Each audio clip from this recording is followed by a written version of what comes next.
subscribe now and press the bell icon. Never miss an update. Assalamu alaikum students. Today we are going to study next cellular organelle and that is plastids from chapter number 4 the cell of FSC part 1 biology book. Plastids के introduction की अगर हम बात करें तो mainly ये membrane bounded ऑर्गेनेले हैं और इनके अंदर खास किस्म के पिगमेंट्स की मौजूदगी की वजह से इनको पिगमेंट कंटेनिंग बॉडीज भी कहा जाता है। प्लास्टिड्स सिर्फ प्लांट सेल्स के अंदर ही मौजूद होते हैं जबकि ये एनिमल सेल्स में एब्सेंट होते हैं। इसकी वजह ये भी है कि इनके अंदर मौजूद पिगमेंट बिलखसूस अगर हम ग्रीन पिगमेंट की बात करें तो वो प्लांट्स को फोटोसिंथेसिस परफॉर्म करने में हेल्प करता है, जिसकी वजह से प्लांट्स को ऑटोट्रॉफ्स या प्रोड्यूसर्स भी कहा जाता है। जबकि एनिमल्स चूंकि अपना फूड खुद प्रिपेयर नहीं कर सकते और उसकी मेन वजह भी इन प्लास्टिड्स की एब्सेंस है। एनिमल्स अपना फूड प्लांट्स या दूसरे एनिमल सोर्स से हासिल करते हैं। प्लास्टिड्स के अगर हम टाइप्स की बात करें तो प्लांट सेल के अंदर इनकी 3 मेन टाइप्स हैं, जिसमें क्लोरोप्लास्ट, क्रोमोप्लास्ट एंड ल्यूकोप्लास्ट शामिल हैं। सबसे पहले बात करते हैं क्लोरोप्लास्ट की। क्लोरोप्लास्ट को मेनली हम ग्रीन प्लास्टिड्स भी कहते हैं और इसकी वजह इनके इस ग्रीन कलर की वजह मेनली एक पिगमेंट होता है।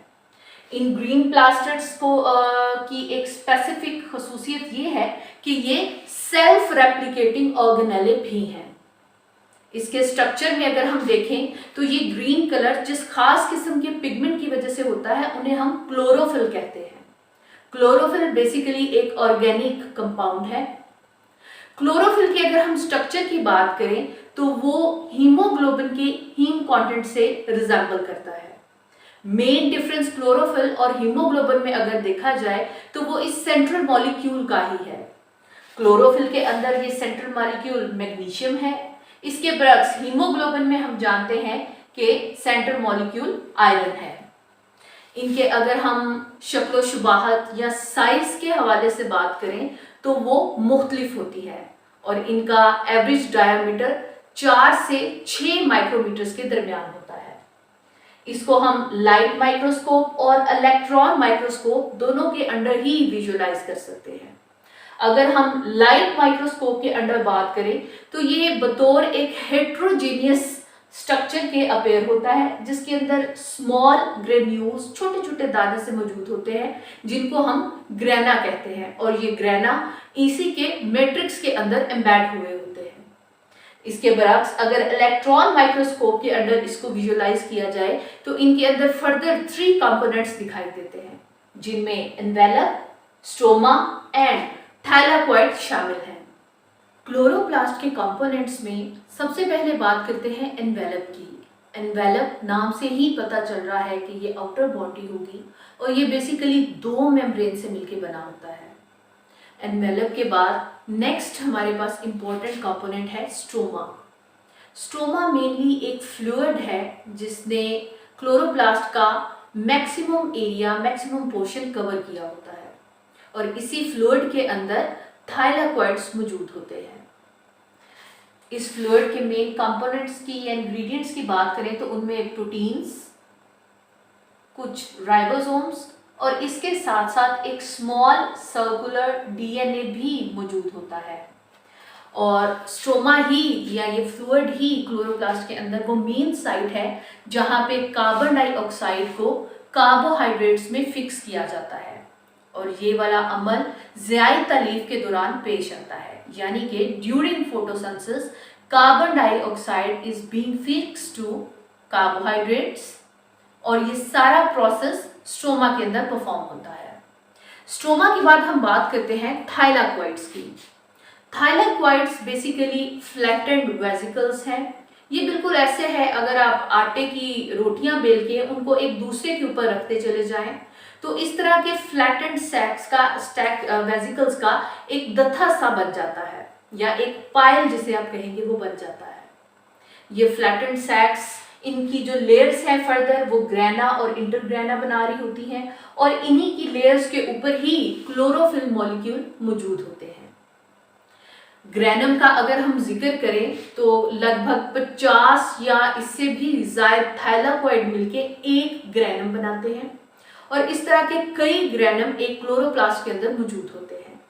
ये ग्रैनम आपस में एक दूसरे के साथ एक नॉन ग्रीन पार्ट से इंटरलिंक होते हैं या इंटरकनेक्ट होते हैं, जिसे हम इंटरग्रैनम कहते हैं। ग्रैनम मेनली ग्रीन कलर के दिखते हैं और इसकी वजह भी थाइलाकोइड के ऊपर क्लोरोफिल मॉलिक्यूल्स की मौजूदगी है।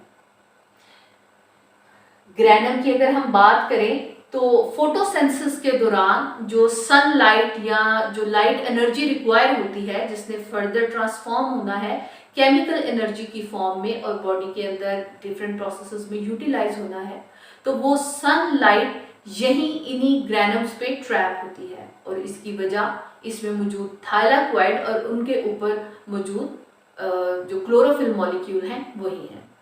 क्लोरोप्लास्ट की एक डायग्राम देखते हैं जिसमें इसके डिफरेंट स्ट्रक्चरल कंपोनेंट्स शो किए गए हैं। सबसे पहले बात करते हैं हम क्लोरोप्लास्ट की मेम्ब्रेन की। हम जानते हैं कि ये एक डबल मेम्ब्रेनस स्ट्रक्चर है।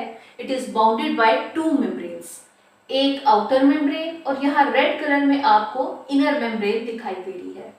अगर हम इस मेम्ब्रेन को कट करके देखें तो इस स्ट्रक्चर के अंदर हमें फर्दर कंपोनेंट्स दिखाई दे रहे हैं, जैसे कि यहाँ पे आपको ये कॉइन्स की तरह के स्ट्रक्चर दिखाई दे रहे हैं।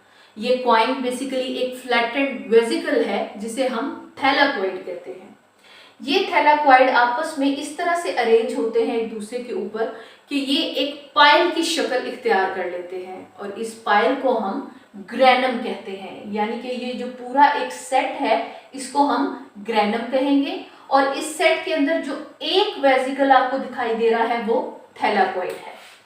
अब ये ग्रैनम यहाँ पे आपको ब्लू कलर से दिखाई दे रहा है कि ये नॉन ग्रीन पार्ट से इंटरलिंक है, इंटरकनेक्ट है। ये जो कनेक्शन है इसको हम इंटरग्रैनम कहते हैं क्योंकि ये दो ग्रैनम के दरमियान का लिंकेज है, तो इसी वजह से इसको इंटरग्रैनम कहा जाता है। ग्रैनम यहाँ पे आपको ग्रीन कलर का दिखाई दे रहा है और इसकी वजह थैलाकोइड के अंदर मौजूद जो ऑर्गेनिक कंपाउंड है, पिगमेंट है यानी कि क्लोरोफिल, उसकी वजह से है। यहाँ पे ये जो बिल्कुल वाइट बैकग्राउंड इसके अंदर आपको दिखाई दे रहा है ये इसका स्ट्रोमा है और हम जानते हैं स्ट्रोमा मेन कॉन्स्टिट्यूएंट है क्लोरोप्लास्ट का और इसने मैक्सिमम एरिया क्लोरोप्लास्ट का कवर किया होता है। ये बेसिकली फ्लूइड होता है या एक मैट्रिक्स की फॉर्म में मौजूद होता है जिसके अंदर थैलाकोइड्स एम्बेड होते हैं। इसकी कंपोजिशन फर्दर उसमें मुख्तलिफ किस्म की प्रोटीन्स, कुछ राइबोसोम्स और एक स्मॉल सर्कुलर डीएनए की प्रेजेंस है। फंक्शंस ऑफ क्लोरोप्लास्ट की अगर हम बात करें तो प्लांट के अंदर एक इंतहाई इंपॉर्टेंट फिनोमेना यानी कि ज़्यायता लीफ और फोटोसिंथेसिस ये क्लोरोप्लास्ट के अंदर ही परफॉर्म होती है। जैसा कि हम जानते हैं फोटोसिंथेसिस में प्लांट्स अपना फूड खुद प्रिपेयर करने की सलाहियत रखते हैं, इसी वजह से उनको प्रोड्यूसर या ऑटोट्रॉफ्स भी कहा जाता है। फोटोसिंथेसिस में प्लांट्स कार्बन डाइऑक्साइड को कार्बोहाइड्रेट्स में फिक्स करते हैं, यानी कि वो कार्बन डाइऑक्साइड और वाटर की मौजूदगी में सनलाइट की प्रेजेंस में कार्बोहाइड्रेट्स या ग्लूकोज प्रोड्यूस करते हैं और ऑक्सीजन लिबरेट करते हैं। कार्बन डाइऑक्साइड की ये फिक्सेशन इनटू कार्बोहाइड्रेट्स स्ट्रोमा के अंदर ही पॉसिबल होती है जो कि इन क्लोरोप्लास्ट का एक कंपोनेंट है। इसके अलावा सनलाइट जो कि मेन एनर्जी सोर्स है इस रिएक्शन को परफॉर्म करने के लिए और बादअज़ां यही लाइट एनर्जी केमिकल एनर्जी में कन्वर्ट होके ट्रांसफॉर्म होके हमें डिफरेंट सेलुलर प्रोसेसेस को परफॉर्म करने के लिए एनर्जी फराहम कर रहा होता है। इस सनलाइट की ट्रैपिंग भी क्लोरोप्लास्ट के अंदर ही हो रही होती है। क्लोरोप्लास्ट में जैसा कि हमने बात की फ्लैटेंड वेसिकल्स मौजूद होते हैं जिनके ऊपर क्लोरोफिल मॉलिक्यूल्स मौजूद होते हैं और यही क्लोरोफिल मॉलिक्यूल्स जो कि बेसिकली एक पिगमेंट है, एक ऑर्गेनिक कंपाउंड है, सनलाइट को ट्रैप करने में हेल्प करते हैं। इस तरह से क्लोरोप्लास्ट इंतहाई अहमियत के हामिल हैं। क्लोरोप्लास्ट के बाद प्लास्टिड्स में दूसरी टाइप है क्रोमोप्लास्ट की। ये प्लांट के मुख्तलिफ हिस्से जैसे कि फ्लावर की पेटल्स वगैरह या जो पके हुए फल हैं, राइपन फ्रूट्स हैं, उनमें मौजूद होते हैं। आप मुख्तलिफ किस्म के फ्लावर्स देखते हैं जैसे रेड रोज है, इसी तरह ब्लू बेल्स हैं, या आपने शू फ्लावर देखा है तो वो भी रेड कलर का होता है। रोज़ में ही अगर हम देख लें तो पिंक, ऑरेंज, येलो मुख्तलिफ वैरायटीज़ मौजूद होती हैं। तो ये जो मुख्तलिफ किस्म के कलर्स हैं जो बड़े अट्रैक्टिव लग रहे होते हैं हमें, ये एक्चुअली इन क्रोमोप्लास्ट ही की वजह से होते हैं। क्रोमोप्लास्ट एक तो प्लांट्स को ग्रीन कलर के अलावा जितने भी दीगर कलर्स हैं वो इम्पार्ट करता है। इसके साथ साथ ये मुख्तलिफ किस्म के इंसेक्ट्स और बर्ड्स को भी अट्रैक्ट करने के काम आता है। इंसेक्ट्स वगैरह इन कलर से या बर्ड्स इन कलर से अट्रैक्ट होके नेक्टर के लिए इन फ्लावर्स के पास आते हैं और यहाँ से फूड लेने के साथ साथ इनके जो पोलन्स हैं वो उनकी लेग्स के साथ स्टिक हो जाते हैं और इस तरह से वो पोलिनेशन में भी हेल्प करते हैं और एक जगह से पोलन ग्रेन्स को दूसरी जगह ट्रांसफर करने में भी हेल्प कर रहे होते हैं। तो इसीलिए क्रोमोप्लास्ट पोलिनेशन और सीड्स के डिस्पर्सल में भी हेल्प करते हैं। क्रोमोप्लास्ट के बाद थर्ड प्लास्टिड की टाइप है ल्यूकोप्लास्ट। ल्यूकोप्लास्ट का कोई कलर नहीं होता, ये बेसिकली कलरलेस होते हैं। ये ट्रायंगुलर या ट्यूबुलर या किसी और शेप में मौजूद होते हैं। ये मेनली प्लांट्स के जो अंडरग्राउंड पार्ट्स हैं या जो स्टोर्ड फूड है वहां पे मौजूद होते हैं। इस आर्टिकल से related important question, first long question is write a note on plastids.